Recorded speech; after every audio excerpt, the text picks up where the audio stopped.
今日お迎えが来まじゅね、お母ちゃんお父ちゃん来るね。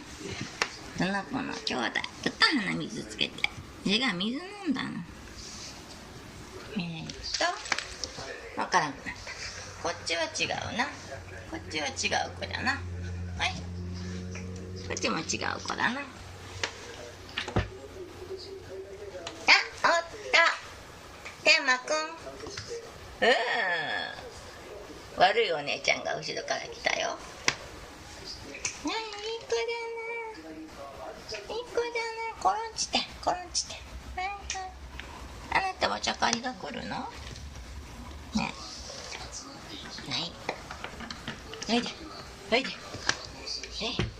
今日朝から何言ってたの？にゃーにゃー。ねえ。何言ってたの？もうご飯食べたから用事ないの？まぶちいね、今日は。まぶちい。お目目多くて綺麗ですね。うどんげちゃん。うどんげちゃんって名前が可愛い。うどんげちゃんって病院で笑われたよね。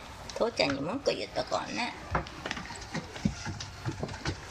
今日は日当たりもよく気持ちよさそう。そこでねねしてる。みぎゃちゃん。これはね、煮干しちゃんです。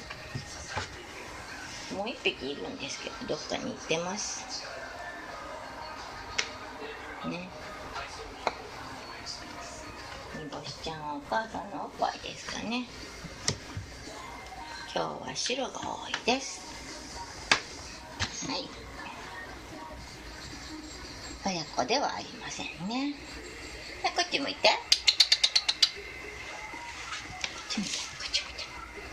はい、この子はよく見ないとわからないですけど、夫愛になります。いやー、この子も夫愛ですね。女の子です。終わります。ああ、いい天気だった。掃除に疲れました。